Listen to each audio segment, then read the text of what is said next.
Students, आज की video में हम क्रोमाइट ओर से पोटेशियम डाइक्रोमेट का फॉर्मेशन कैसे करेंगे आज हम लोग सीखते हैं।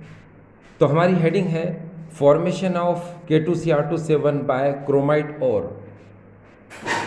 क्रोमाइट अयस्क से पोटेशियम डाइक्रोमेट का निर्माण किस प्रकार किया जाता है, आज हम इसको देखते हैं। देखिए डियर स्टूडेंट्स, पोटेशियम डाइक्रोमेट का फॉर्मेशन क्रोमाइट ओर से जब हम करते हैं तो ये 3 स्टेप्स में होता है। देखो, पहला स्टेप में क्या होता है कि जो क्रोमाइट ओर है, ये क्रोमाइट ओर को सबसे पहले हम सोडियम क्रोमेट में कन्वर्ट करते हैं। सेकंड स्टेप में सोडियम क्रोमेट को हम सोडियम डाइक्रोमेट में कन्वर्ट करते हैं और थर्ड स्टेप में सोडियम डाइक्रोमेट को हम पोटेशियम डाइक्रोमेट में कन्वर्ट करते हैं। ठीक, अब पहली स्टेप में हम देखिए यहाँ बता रहे हैं आपको कि सबसे पहले हम लेते हैं क्रोमाइट ओर FeCr2O4, इसको हम लोग क्रोमाइट ओर बोलते हैं। तो ये मैं लिख देता हूँ यहाँ पर FeCr2O4। तो सबसे पहले क्या होता है कि रबर बैटरी फर्नेस, जो परावर्तनी भट्टी होती है, उसमें हम इस क्रोमाइट ओर को पाउडर फॉर्म में लेते हैं। फिर इसमें हम सोडियम कार्बोनेट जो कि सॉलिड स्टेट में होता है, उसको हम इसके साथ मिक्स कर देते हैं और एयर की प्रेजेंस में हम इसकी रिएक्शन रबर बैटरी फर्नेस में कराते हैं। Air means O2। अब देखो यहाँ पर क्या होता है, हम इस रिएक्शन को अगर बैलेंस करना चाहें तो हम यहाँ पर लिख सकते हैं 4 FeCr2O4 हो जाएगा और यहाँ पर हम लेंगे 8 Na2CO3 और यहाँ लेंगे हम 7 O2। ठीक है, ये आपको याद करना पड़ेगा, समझ में आ जाएगा। अब सुनो, यहाँ पर क्या होता है, एक बात पर ज़रा ध्यान दीजिए कि मैंने आपसे कहा कि सबसे पहले हम क्रोमाइट ओर को पाउडर फॉर्म में लेते हैं और इसमें हम सॉलिड सोडियम कार्बोनेट को मिक्स कर देते हैं और स्मॉल अमाउंट में हम क्विक लाइम भी मिला देते हैं और फिर इस मिक्सचर को रबर बैटरी फर्नेस यानी परावर्तनी भट्टी में एयर की प्रेजेंस में इसको रिएक्ट कराते हैं। तो सबसे पहली बात तो ये है कि हम क्विक लाइम क्यों लेते हैं। क्विक लाइम यानी कि चूना, अनबुझा चूना बोलते हैं उसको, CaO। क्विक लाइम हम इसलिए लेते हैं क्योंकि यहाँ पर जो सोडियम क्रोमेट बनेगा वो पोरस फॉर्म में हमको ऑब्टेंड होगा, यानी कि यहाँ पर जो सोडियम क्रोमेट हमको प्राप्त होगा वो छिद्र युक्त होगा, जिससे कि उसकी आगे की रिएक्शन क्या होगी, फास्ट होगी। ठीक, अब देखते हैं इसकी रिएक्शन। मैंने आपसे कहा कि ये क्रोमाइट ओर है, चलो यहाँ लिख देते हैं, ये देखो क्रोमाइट ओर, ये लिख दिया मैंने, जिसको कि हमने पाउडर फॉर्म में लिया। और ये डियर सोडियम कार्बोनेट जो कि सॉलिड स्टेट में हम इसको लेते हैं। ठीक है, तो ये देखिए यहाँ पर हो जाएगा ये सोडियम कार्बोनेट।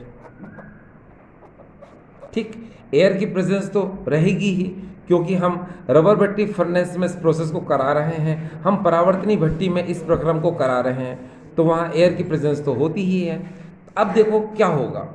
सबसे पहली बात, यहाँ पर अगर हम इस रिएक्शन को देखें, क्योंकि हमको बैलेंस करना है और सोडियम क्रोमेट का फॉर्मेशन करना है, तो आप ज़रा ध्यान दीजिएगा। हमेशा याद रखना कि इस केमिकल रिएक्शन में जितने CO3 हैं यानी 8 CO3 हैं, उतने ही CO2 आपको यहाँ से केमिकल रिएक्शन से क्या करना है, बाहर निकालना है। तो इस 8 Na2CO3 को आप कैसे लिख सकते हो, देखो ऐसे 8 Na2 ऐसे लिख दो। फिर इसी तरह से हम 8 CO3 को भी लिख सकते हैं, ये देखिए 8 CO3 आपने लिख दिया। अब मैंने आपसे कहा कि आप इस सोडियम कार्बोनेट को जब हीट करते हो तो CO2 गैस क्या होती है, रिलीज होती है। तो जितने यहाँ CO3 हैं उतने ही CO2 गैस क्या होगी, यहाँ से रिमूव होगी यानी कि निकलेगी। तो आप 8 CO3 को कैसे कन्वर्ट कर सकते हो, ध्यान से देखना, इसको 8 CO3 को आप 8 CO2 एंड 8 ऑक्सीजन में कन्वर्ट कर दो। अब यहाँ से ही जो 8 CO2 है इसको रिमूव कर दो, इसको बाहर निकाल दो। तो चलो मैं यहाँ पर बाहर निकाल रहा हूँ, ये देखिए यहाँ पर एरो का मतलब जो इधर लिखना चाहिए था मैं यहाँ लिख देता हूँ, ठीक है। तो मैंने यहाँ पर 8CO2 देखो मैंने यहाँ पर बाहर निकाल दिया। इसके जस्ट बाद आप यहाँ पर ये देखिए कि जितने यहाँ पर Fe यानी आयरन हैं तो वो क्या करता है, वो हमेशा फेरिक ऑक्साइड का फॉर्मेशन करता है, वो हमेशा Fe2O3 का फॉर्मेशन करता है। Fe2O3 तो आपको पता है यहाँ पर Fe कितने 4, तो नेचुरल है कि 2Fe2O3 क्या होगा, बाहर निकलेगा। तो आप यहाँ पर बाहर निकाल दो, ये देखो 2Fe2O3 आपने बाहर निकाल दिए। अब 4Fe, ये देखो 4Fe ये बाहर निकल चुका, ठीक है। यहाँ से 8CO2 बाहर निकल चुका, ये ध्यान रखना। अब आपको पता है कि यहाँ क्या होगा, देखो यहाँ पर 8Na2 है और यहाँ पर 4 2 जा 8Cr है ना। और हमको बनाना क्या है, सोडियम क्रोमेट बनाना है। तो हम क्या करते हैं, सुनो कि यहाँ पर आप जरा ध्यान से देखिए 8Na2, तो मैंने यहाँ पर 8Na2 लिख दिया, ठीक, क्योंकि यहाँ पर 8NO2 मतलब 8 दूनी 16 है ना, 8 2 जा 16, तो 8NO2 को मैंने ऐसे कैसे लिख लिया। फिर इसके बाद 4 2 जा 8Cr, तो 8 तो पहले से ही हैं, तो मैंने यहाँ पर Cr लिख दिया, ठीक। अब आपको पता है कि सोडियम क्रोमेट में CrO4 होना चाहिए, तो Cr तो पहले से ही है, O4 और लगा दो, ये लो। तो देखो डियर स्टूडेंट्स, यहाँ पर ये जो सोडियम क्रोमेट आपको नज़र आ रहा है, ये इसका फॉर्मेशन हो चुका, ये लिख देता हूँ मैं, सोडियम क्रोमेट। हमेशा आपको एक बात का ध्यान रखना है स्टूडेंट्स कि ये जो सोडियम क्रोमेट है ये येलो कलर्ड सब्सटेंस होता है, ठीक है, येलो कलर्ड सब्सटेंस होता है। यहाँ पर ये जो सोडियम क्रोमेट का निर्माण हुआ ये पीले रंग का होता है, ठीक है। अब आगे सुनो क्या होता है, इस बात पर थोड़ा सा ध्यान दीजिए। इस रिएक्शन में ये पूरी तरह से रिएक्शन डियर बैलेंस हो चुकी है। अगर आप इसके सारे एटम को देखेंगे तो आपको सारे एटम जो है यहाँ पर आपको यानी पूरी तरह से आपको बैलेंस्ड मिलेंगे, ठीक है। तो आपको प्रॉब्लम यहाँ पर बिल्कुल भी नहीं है, ठीक डियर स्टूडेंट्स। अब जरा हम आगे चलते हैं। देखो अगर मैं आपसे कहूँ कि डियर स्टूडेंट्स क्रोमेट जो होता है, यहाँ लिख देता हूँ मैं आपके लिए, वो CrO4 2 नेगेटिव होता है, ये देखिए CrO4 2 नेगेटिव। तो डियर स्टूडेंट्स इसको हम लोग बोलते हैं क्रोमेट आयन, CrO4 2 नेगेटिव। और अगर हम Cr2O7 2 नेगेटिव कर दें तो इसको हम लोग बोलते हैं डाइक्रोमेट आयन, ये देखिए। तो CrO4 2 नेगेटिव को हम लोग बोलते हैं क्रोमेट आयन और Cr2O7 2 नेगेटिव को हम लोग बोलते हैं डाइक्रोमेट आयन। तो मैंने आपसे कहा था कि फर्स्ट स्टेप में क्रोमेट आयन का फॉर्मेशन होता है, मतलब सोडियम क्रोमेट का फॉर्मेशन होता है। तो ये देखिए ये Na2CrO4 सोडियम क्रोमेट का फॉर्मेशन हो चुका, ठीक है, जो कि येलो कलर सब्सटेंस होता है। अब देखिए इस रिएक्शन में सोडियम क्रोमेट तो मिलता है और साथ में हमको Fe2O3 भी मिलता है। CO2 गैस तो बाहर निकल जाती है। होता यह है कि हम इसको वाटर से एक्सट्रैक्ट करते हैं, यानी जल से निष्कर्षित करते हैं। तो आपको पता है कि जो सोडियम क्रोमेट है ये वाटर सोल्यूबल होता है और Fe2O3 वाटर अनसोल्यूबल होता है, यानी कि सोडियम क्रोमेट ये जल में विलयशील होता है और Fe2O3 जल में अविलय होता है। तो हम क्या करते हैं, जब वाटर से एक्सट्रैक्ट करते हैं और इसको फिल्टर से फिल्ट्रेट करते हैं, ठीक है स्टूडेंट्स, जो Fe2O3 होता है वो फिल्टर के ऊपर ही रह जाता है और Na2CrO4 वो वाटर के साथ सॉल्यूशन के में आ जाता है, ठीक है। अब हमारे पास ये जो सोडियम क्रोमेट है इसको हमको कन्वर्ट करना है सेकंड स्टेप में सोडियम डाइक्रोमेट में। तो हम क्या करते हैं, ये जो सोडियम क्रोमेट है ये देखो सेकंड स्टेप में ले लेते हैं इसको Na2CrO4। याद रखना कि सेकंड स्टेप में सोडियम क्रोमेट को हम सोडियम डाइक्रोमेट में क्या करते हैं, कन्वर्ट करते हैं। इसके लिए हम क्या करते हैं, इसको H2SO4 जो कि डाइल्यूट होता है उसके साथ क्या कराते हैं, इसको रिएक्ट कराते हैं, ठीक है। तो हमने यहाँ पर क्या किया, हमने H2SO4 जो कि डाइल्यूट है हम इसके साथ इसको रिएक्ट कराते हैं, ठीक डियर। अब यहाँ पर एक बात को ज़रा समझने की ज़रूरत है आपको कि हमको बनाना है डाइक्रोमेट। तो मैंने आपसे कहा था कि डाइक्रोमेट क्या होता है, Cr2O7 2 नेगेटिव आयन, यानी Cr2O7 2 नेगेटिव, यानी कि डाइक्रोमेट आयन होता है ना। तो यहाँ पर तो अभी एक ही Cr है और मुझे क्या करना है, Cr2 लेना है, तो मैं यहाँ पर 2 लिख दूंगा। ये मैंने 2 लिख दिया। अब क्या होगा, आप बहुत अच्छे से जानते हैं कि इसको मैं कैसे लिख सकता हूँ, तो आप इसको 2 बार लिख लीजिए प्लीज़, अटेंशन। ये देखो Na2CrO4 अगेन, ये देखिए यहाँ लिख दिया मैंने Na2CrO4, इस तरह लिख दिया। और यहाँ पर ध्यान देना कि ये जो Na2 है ये हमेशा Na2SO4 का फॉर्मेशन करता है। ये देखिए ये Na2 इस SO4 के साथ निकल चुका, तो क्या बनाएगा ये, यहाँ लिख देता हूँ मैं। ये देखो इसने यहाँ नहीं दिखेगा, अब आपको दिखेगा। ये देखो Na2SO4 इसने बना लिया, ठीक, Na2SO4 बना लिया। अब यहाँ पर नेचुरली H2 है तो ये वाटर मॉलिक्यूल बनाएगा, हैं। तो यहाँ पर जो CrO4 है इसको थोड़ी देर के लिए आप कैसे लिख सकते हो, देखो ऐसे O3 एंड O लिख लो। तो जब O3 एंड O तो बात वही हो जाएगी O4, तो यहाँ से धीरे से यहाँ से वाटर मॉलिक्यूल आप निकाल दो। देखो यहाँ से आपने वाटर भी निकाल दिया, जिसको कि मैंने यहाँ पर प्लस करके लिख दिया। अब आप खुद देखो यहाँ क्या बचा, Na2Cr2O7, यानी कि सोडियम डाइक्रोमेट बन चुका है। तो आप यहाँ पर इसको लिख सकते हो प्लस करके, क्या लिख सकते हो डियर, Na2Cr2O7। अब यहाँ पर ये जो सोडियम डाइक्रोमेट है ना, मैं लिख देता हूँ यहाँ पर, ये देखिए आपके लिए यहाँ हो जाएगा डियर सोडियम डाइक्रोमेट। ये मैंने सोडियम डाइक्रोमेट लिख दिया।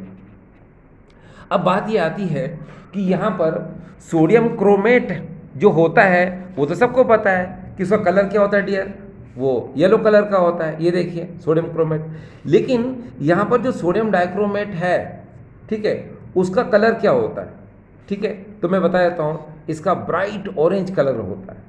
ये चमकीला जो है नारंगी रंग का होता है। क्या, चमकीला नारंगी, यानी कि ब्राइट ऑरेंज कलर का होता है। कौन, सोडियम डाइक्रोमेट। अब डियर स्टूडेंट्स यहाँ पर समझने वाली बात है कि ये जो Na2Cr2O7 है ये वाटर में मोर सोल्यूबल होता है, और ये जो Na2SO4 है ये वाटर में लेस सोल्यूबल होता है, यानी कि सोडियम डाइक्रोमेट जल में अधिक विलय होता है और सोडियम सल्फेट जल में कम विलय होता है, यानी कि अल्प विलय होता है। तो हम इस पूरे सॉल्यूशन का इवेपोरेशन कर देते हैं, यानी इस पूरे विलयन का वाष्पीकरण कर देते हैं। तो वाष्पीकरण करने पर क्या होता है कि ये Na2SO4 है ना, ये देखो Na2SO4 डॉट 10H2O बना करके निकल जाता है, यानी कि Na2SO4 डॉट 10H2O क्रिस्टल्स बन करके इसके निकल जाते हैं। अब हमें सिर्फ क्या बचता है, हमारे पास सिर्फ सोडियम डाइक्रोमेट बचता है, क्योंकि ये तो क्रिस्टल बन गए थे तो हमने क्रिस्टल को अलग कर लिया। अब हमारे पास क्या है, सोडियम डाइक्रोमेट है। इस सोडियम डाइक्रोमेट को हम फर्दर रिएक्शन के लिए आगे लेके चलते हैं। अब देखो, अब हमारे पास बचा है थर्ड एंड लास्ट स्टेप। इस थर्ड स्टेप में डियर स्टूडेंट्स क्या होता है कि हमको सोडियम डाइक्रोमेट को पोटेशियम डाइक्रोमेट में कन्वर्ट करना होता है। तो चलो अब हम थर्ड स्टेप ले लेते हैं। ये देखिए थर्ड स्टेप, इसको हम लेकर के आते हैं यहाँ पर Na2Cr2O7, और यहाँ पर हम इसको रिएक्ट कराएंगे 2KCl के साथ, पोटेशियम क्लोराइड के साथ। अब आपको यहाँ पर एक बात का ध्यान रखना है कि जो इलेक्ट्रोकेमिकल सीरीज होती है, जो विद्युत रासायनिक श्रेणी होती है, उसमें आपको पता है कि potassium is more reactive than sodium, ठीक है, क्योंकि पोटेशियम का जो स्टैंडर्ड रिडक्शन इलेक्ट्रोड पोटेंशियल की जो वैल्यू होती है वो मोर नेगेटिव होती है और सोडियम की लेस नेगेटिव होती है। इसमें पोटेशियम में इलेक्ट्रॉन को लूज करने की टेंडेंसी ज़्यादा होती है देन कंपेयर टू सोडियम, ठीक है। हम इसको ऐसे कह सकते हैं कि पोटेशियम सोडियम से अधिक रिएक्टिव होता है, यानी कि अधिक क्रियाशील होता है। Potassium is more reactive than sodium, then it, यानी कि पोटेशियम इजीली डिस्प्लेस सोडियम। तो ये पोटेशियम अधिक क्रियाशील होता है सोडियम से, इसलिए ये पोटेशियम सोडियम को आसानी से विस्थापित कर देता है, इजीली डिस्प्लेस कर देता है। तो क्या होगा, देखो यहाँ से 2NaCl का फॉर्मेशन हो जाएगा और 2K यहाँ पर N की जगह ले लेंगे तो हमको मिलेगा डियर, ये देखिए यहाँ लिख देता हूँ मैं K2Cr2O7, ठीक है। और बाहर क्या निकला डियर, ये 2NaCl बाहर लिख दिया। ये देखिए मैं यहाँ लिख देता हूँ 2NaCl, ये देखिए यहाँ पर 2NaCl, ठीक है। तो डियर स्टूडेंट आपने क्या देखा कि यहाँ पर ये जो पोटेशियम डाइक्रोमेट बना, इसका जो कलर होता है ये ऑरेंज रेड कलर का होता है, ठीक है, यानी कि ये नारंगी लाल रंग का होता है, ठीक। अब ये जो पोटेशियम डाइक्रोमेट होता है ये वाटर में लेस सॉल्युबल होता है, इसीलिए इसके क्रिस्टल बनकर जो है हम ऑब्टेंड इसको कर लेते हैं। फिर से सुनो, पोटेशियम डाइक्रोमेट ये जल में अल्प विलय होता है, इसीलिए इसके क्रिस्टल बनाकर हम इसको क्या कर लेते हैं, सेपरेट कर लेते हैं। इसके क्रिस्टल बनाकर इसको हम पृथक कर लेते हैं। तो डियर स्टूडेंट्स आपने देखा कि इस समय हमने क्रोमाइट ओर से पोटेशियम डाइक्रोमेट का फॉर्मेशन किया, ठीक है। तो आई होप डियर स्टूडेंट्स ये तो आपको समझ में आ गया। तो अब हम जो है इसके बाद क्रोमाइट ओर से पोटेशियम डाइक्रोमेट का फॉर्मेशन कैसे करते हैं ये तो आपने जान लिया, इस है ना, इस पूरे को देख लीजिए आप। यहाँ पर क्या बोला मैंने, formation of K2Cr2O7 by chromite ore, इसको तो आपने जान लिया। लेकिन अब हम दूसरा टॉपिक पढ़ने जा रहे हैं और वो है how will you form potassium permanganate by pyrolusite ore. Pyrolusite अयस्क से हम पोटेशियम परमैंगनेट का निर्माण किस प्रकार करते हैं, तो वो भी हम अभी पढ़ते हैं, ठीक है। चलो हम आगे चलते हैं। स्टूडेंट्स इस समय हमारे सामने क्वेश्चन है formation of KMnO4 by pyrolusite ore. Pyrolusite ore से हम KMnO4 का फॉर्मेशन कैसे करते हैं, एक बार फिर से देखिए, how will you form KMnO4 by pyrolusite ore. Pyrolusite ore से हम KMnO4 का फॉर्मेशन किस तरह करते हैं, अब हम इसकी स्टडी करते हैं। आपको पता है पायरोलुसाइट और MnO2 होता है, तो हम जब पायरोलुसाइट ओर से पोटेशियम परमैंगनेट का फॉर्मेशन करते हैं तो डियर स्टूडेंट्स ये दो स्टेप में होता है।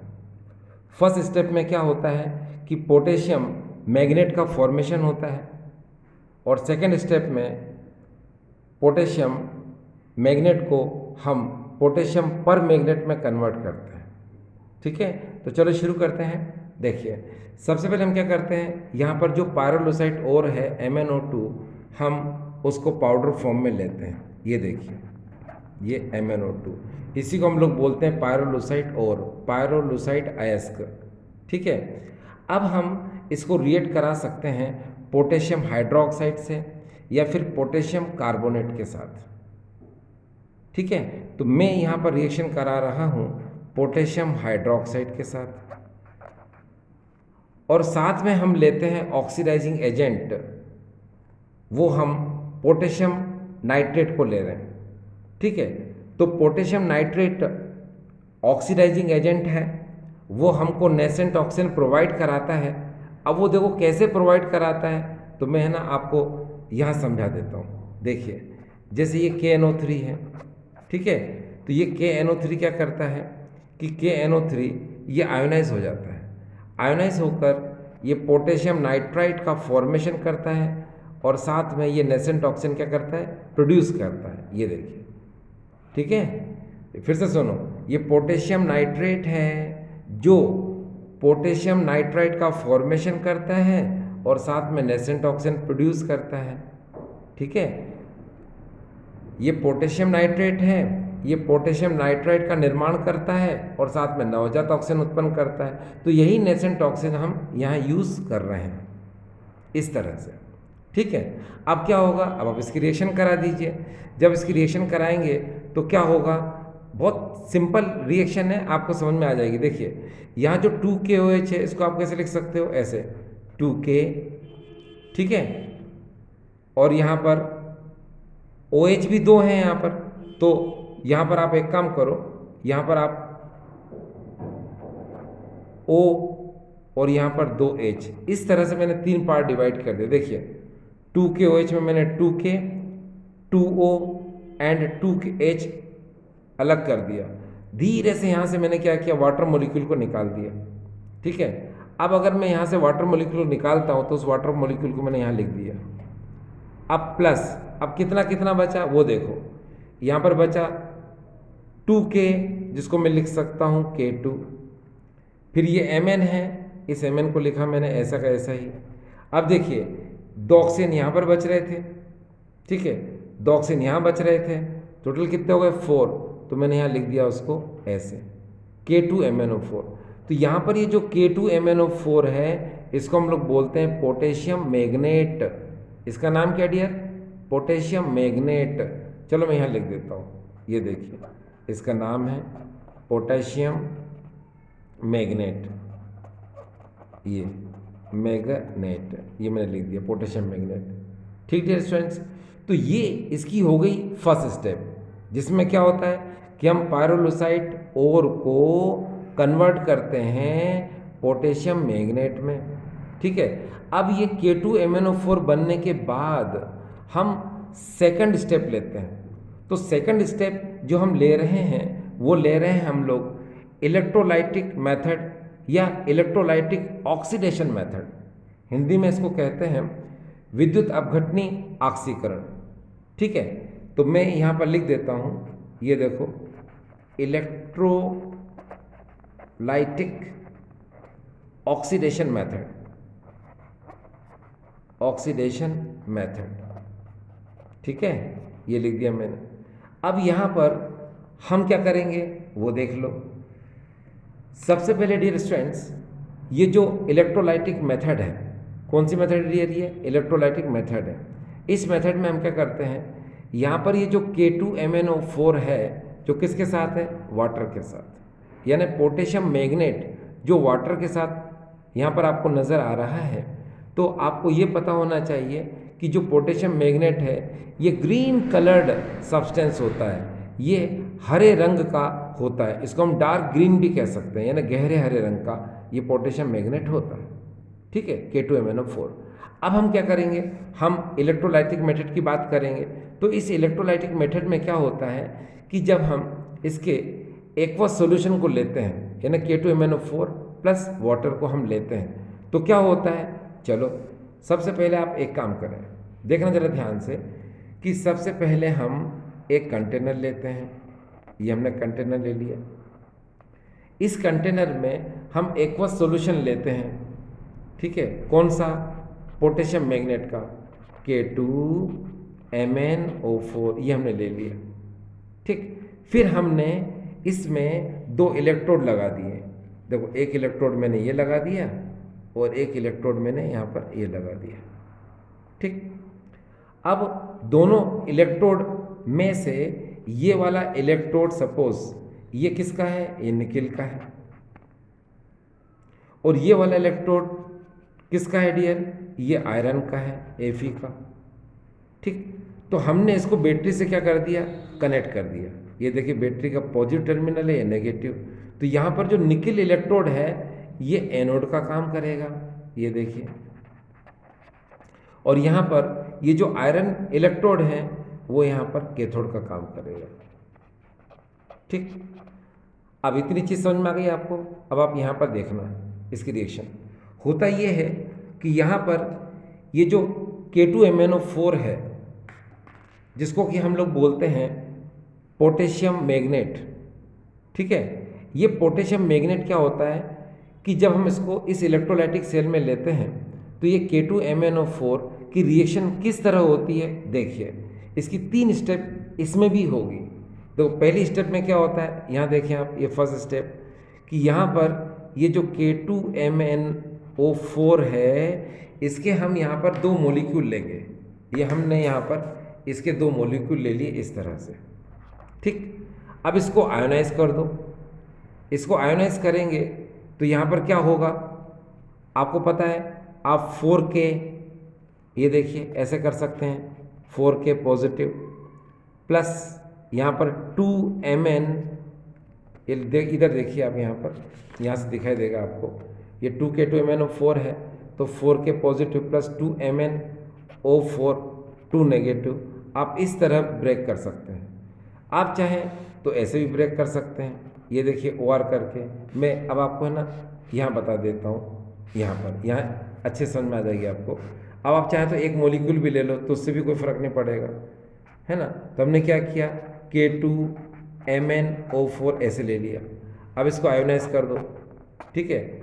आयोनाइज करेंगे तो क्या होगा, यहाँ पर ये 2K positive plus MnO4 2 negative, इस तरह से हमने आयोनाइज कर दिया। तो यहाँ पर ये जो पोटेशियम मैग्नेट है, ये कौन है डियर, पोटेशियम मैग्नेट, जो कि डार्क ग्रीन कलर का है, जो कि गहरे हरे रंग का है, वो 2K plus and MnO4 2 negative का फॉर्मेशन करता है।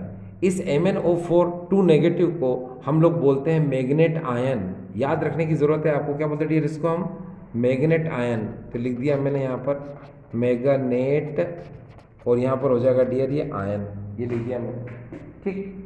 अब इसके बाद क्या होता है कि ये जो मैग्नेट आयन और 2K पॉजिटिव ये है तो यहाँ पर, तो ये अपने से अपोजिट इलेक्ट्रोड की तरफ क्या करेंगे, मूव करते हैं, है ना।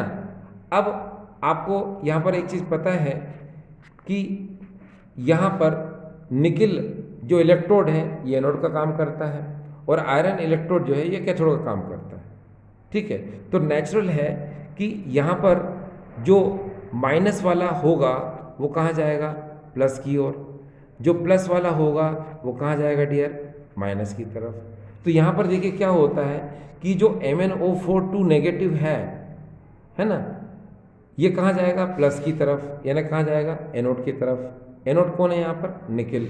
तो देखना यहाँ पर क्या होता है कि इस मेथड में जो मैग्नेट आयन होता है ये पर मैग्नेट आयन में कन्वर्ट होता है। ये थोड़ा ध्यान रखने की ज़रूरत है कि मैग्नेट आयन पर मैग्नेट आयन में कन्वर्ट होता है। कैसे, देखो यहाँ पर ये जो MnO4 2 नेगेटिव है, जो कि ये ग्रीन सब्सटेंस है, यानी डार्क ग्रीन कलर का होता है, तो यहाँ पर ये अपना एक इलेक्ट्रॉन लूज करता है सिर्फ, और ये MnO4 नेगेटिव में कन्वर्ट हो जाता है और इलेक्ट्रॉन से लूज कर दिया। अब यहाँ पर ये जो है इसको हम लोग बोलते हैं पर मैग्नेट आयन। ये देखो इसका नाम है पर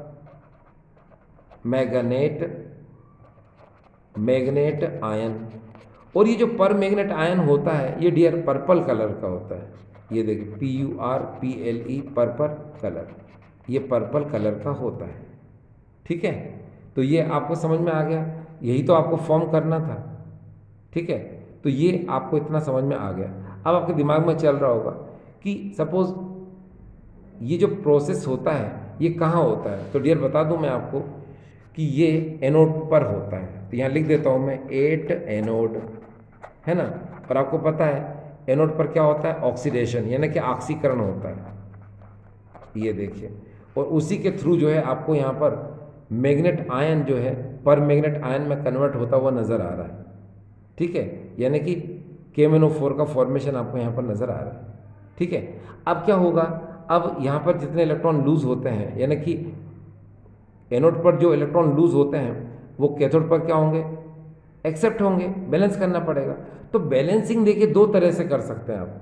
इसकी बैलेंसिंग कैसे कर सकते हैं, इसकी बैलेंसिंग देखिए दो तरह से कैसे कर सकते हैं कि यहाँ पर आपको 2K प्लस नज़र आ रहा है ना, यस। तो देखिए कैसे कर सकते हैं। तो ये 2K प्लस ये 2 इलेक्ट्रॉन गेन करेगा। अब ये कहाँ गेन करेगा, आपको पता है 8 कैथोड। अच्छा, कैथोड कौन है, आपको पता है आयरन इलेक्ट्रोड कैथोड है। और कैथोड पर क्या होता है डियर, रिडक्शन होता है यानी अपचयन, और उसमें इलेक्ट्रॉन क्या होता है, एक्सेप्ट, यानी इलेक्ट्रॉन ग्रहण होते हैं।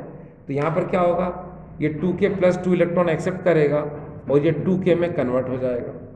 फिर आपको पता है कि आपने पोटेशियम मैग्नेट का एक्वस सॉल्यूशन लिया था, यानी वाटर था उसमें, तो ये 2K क्या करेगा, ये 2K उसके H2O से रिएक्शन करेगा। तो आप यहाँ पर 2H2 लिख दो, ठीक है। इसको खोलो, इसको कैसे खोलोगे, 2H एंड 2OH में, तो यहाँ से 2KOH यहाँ से क्या हो जाएगा, ये बाहर निकल जाएगा। ये देखो 2KOH बाहर निकल गया, और H2 गैस यहाँ पर हमको ऑब्टेंड हो जाएगी। ये देखिए ऑब्टेंड हो गई। तो याद रखना कि कैथोड पर हमको कौन सी गैस ऑब्टेंड होती है, ये वाली, यानी कि हाइड्रोजन गैस। अब अगर हम चाहें तो इसकी रिएक्शन एक और तरह से देख सकते हैं, कौन सी, कैथोड पर होने वाली रिएक्शन, है ना। वो कैसे देख सकते हैं, वो देख लीजिए आप। उसमें ऐसा बताया जाता है कि जिस तरह से ये आयोनाइज होता है, कौन, पोटेशियम मैग्नेट, इस तरह से जो आयोनाइज होता है, उसी तरीके से वाटर मॉलिक्यूल भी आयोनाइज होता है। कैसे, ये देखो, ये H2O है, इसको आयोनाइज कर दो, H positive plus OH negative में आयोनाइज होता है, ठीक है। और ये जो H पॉजिटिव है, ये H पॉजिटिव क्या करता है, तो बताऊं आपको कि ये 2K प्लस इससे मिलके 2KOH बना लेगा, और ये जो H पॉजिटिव है, ये इलेक्ट्रॉन ये वाले गेन करेगा। देखिए कैसे, है ना, ये H पॉजिटिव 2H पॉजिटिव कर दो, ये 2 इलेक्ट्रॉन यहाँ पर गेन करा दो इसको, तो क्या बन जाएगा यहाँ पर H2 गैस। ये देखिए H2 गैस का फॉर्मेशन हो गया। तो डियर ये आप पर डिपेंड करता है कि आप इस तरह करना चाहो या इस तरह करना चाहो, ठीक डियर स्टूडेंट्स। तो आई होप डियर स्टूडेंट्स आज का वीडियो आपको समझ में आया होगा। Thank you very much.